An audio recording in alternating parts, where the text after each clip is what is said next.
Pemirsa, Gereja Sion di Palangkaraya, Kalimantan Tengah rusak parah diterjang angin ribut yang disertai hujan deras.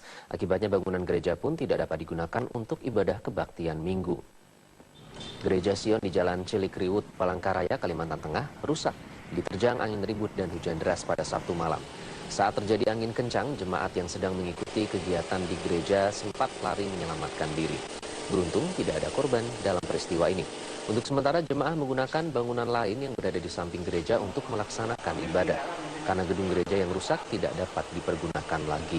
Angin ribut yang menerjang kota Palangkaraya menumbangkan pohon-pohon besar dan juga sejumlah baliho permanen. Sejak kemarin malam hingga siang ini aliran listrik di rumah-rumah warga terpantau masih padam. 3 jurnalis televisi di Lumajang, Jawa Timur kemarin diperiksa Polda Jatim sebagai saksi korban teror. Ketiga jurnalis ini melaporkan ancaman dari pihak yang tidak senang atas pemberitaan pembunuhan aktivis anti tambang Salim Kancil di Lumajang. Ketiga wartawan yang mendapat ancaman adalah wartawan TV One, Rohman dari Kompas TV, dan Arif dari JTV. Petugas Polda Jatim memeriksa ketiga jurnalis ini sebagai saksi korban ancaman teror. Ketiga jurnalis menerima pesan singkat yang berisi ancaman pembunuhan dengan menggunakan bom bondet jika terus memberitakan tentang tambang ilegal di Lumajang. Ketiga wartawan ini meminta agar Polda segera menangkap pelaku teror dan aktor intelektual penebar ancaman. Kasus tambang ilegal Lumajang sempat menjadi perhatian nasional karena konflik tambang ini diwarnai peristiwa pembunuhan sadis yang menewaskan aktivis anti tambang Salim Kancil.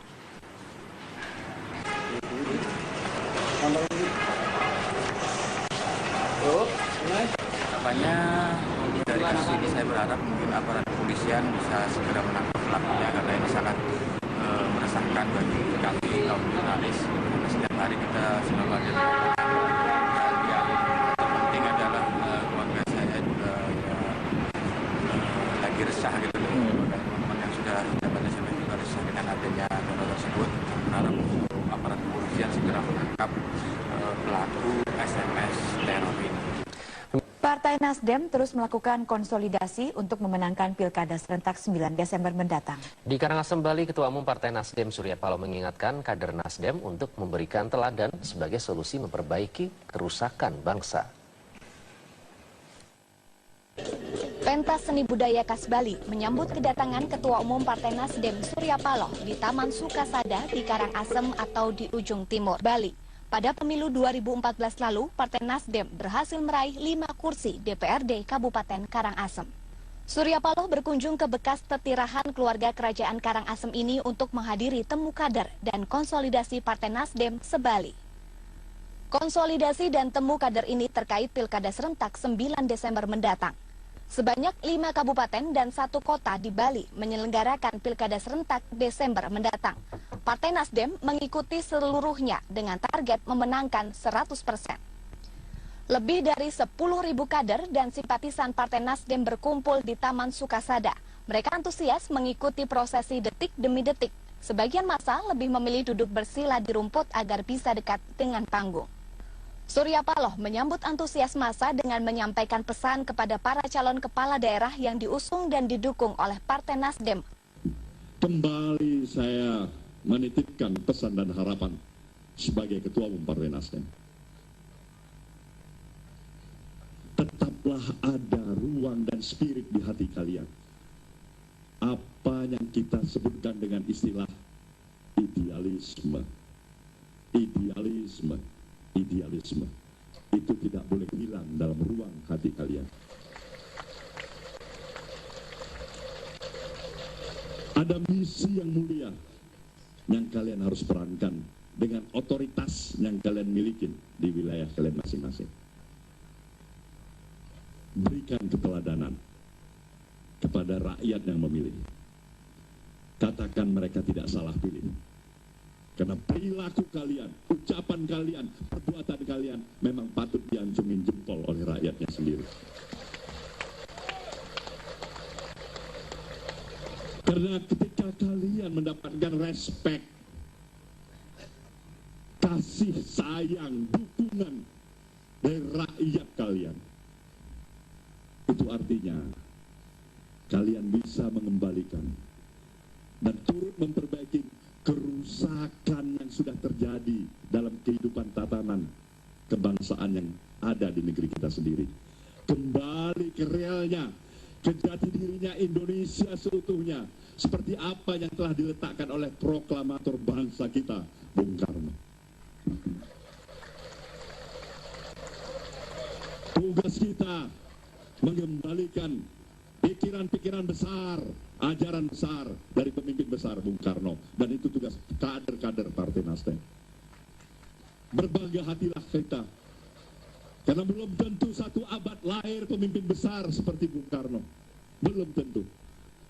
Tetapi jangan berputus asa, mulailah dari diri kita sendiri untuk melahirkan suatu bibit-bibit kecil, calon-calon negarawan yang mungkin masih itik-itik, kecil-kecil, tapi satu ketika barangkali kalaupun kita tidak bisa melihatnya, mungkin anak cucu kita akan mendapatkan mereka menjadi negarawan-negarawan besar baru di negeri kita yang kita cintai ini.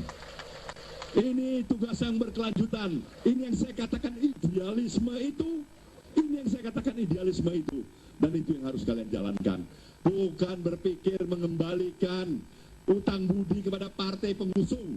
Seperti Nasdem mengusung kalian merasa utang budi baik-baik pada Nasdem. Tidak.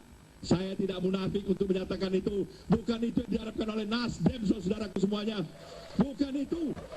Pentas seni tek-tekan dengan instrumen utama kentongan yang terbuat dari bambu mengakhiri prosesi temu kader dan konsolidasi Partai Nasdem sebalik.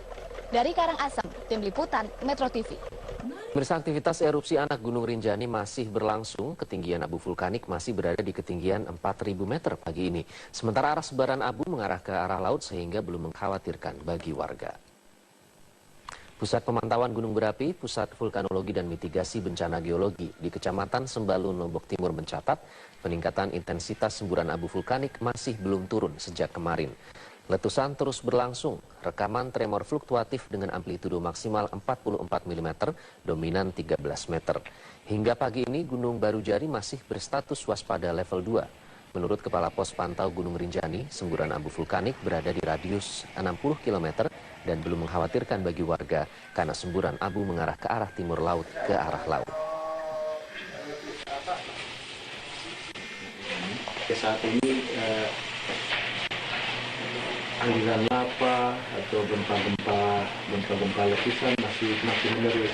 Penyebaran abu ke arah timur, karena kalau abu ini kan tergantung dari arah angin.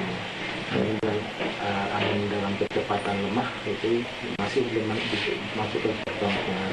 Artinya sampai jam ini masih sebatas radius 6 km itu belum masuk ke perkampungan. Otoritas Bandara Internasional Lombok, Nusa Tenggara Barat kembali memperpanjang penutupan bandara. Akibat penutupan ini, 33 penerbangan dibatalkan. Sejumlah calon penumpang yang gagal berangkat pada Sabtu sore memilih menginap di bandara hingga mendapatkan jadwal keberangkatan pasti. Otoritas Bandara Internasional Lombok, Nusa Tenggara Barat kembali memperpanjang penutupan bandara mulai pukul 8 pagi hari ini hingga Senin 9 November pukul 9 pagi waktu Indonesia Tengah. Keputusan diperpanjangnya penutupan bandara akibat semburan abu vulkanik yang mengarah ke selatan, sehingga dapat membahayakan keselamatan penerbangan ke semua tujuan dari Bandara Internasional Lombok.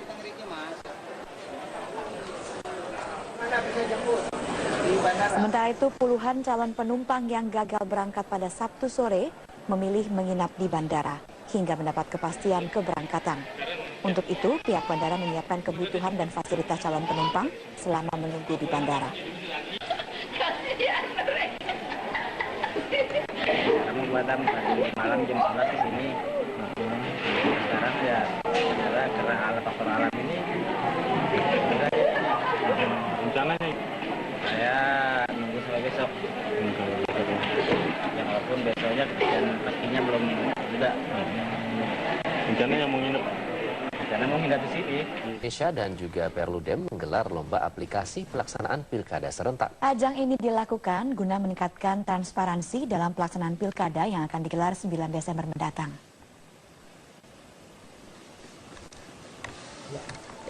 Ada 4 kategori dalam kompetisi ini, yaitu kategori umum, kategori female, kategori disabilitas, dan kategori digitalisasi formulir C1. 12 aplikasi terpilih akan diumumkan untuk melenggang ke tahap final pada sore ini. Targetnya, seluruh aplikasi dari 4 kategori tersebut akan di-launching pada 10 November mendatang sebagai cara untuk mensosialisasikan dan memantau berjalannya proses pelaksanaan pilkada. Melalui aplikasi pilkada ini, diharapkan dapat meningkatkan partisipasi dan kontribusi seluruh lapisan masyarakat untuk memantau pilkada.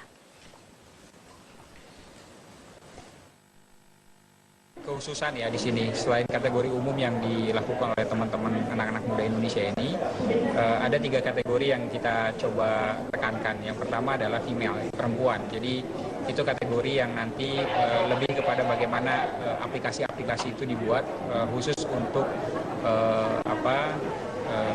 perempuan ya, untuk aplikasi yang memang nanti menekankan misalnya soal calon perempuan atau memang bagaimana terkait dengan aktivitas yang dilakukan oleh para pasangan calon perempuan.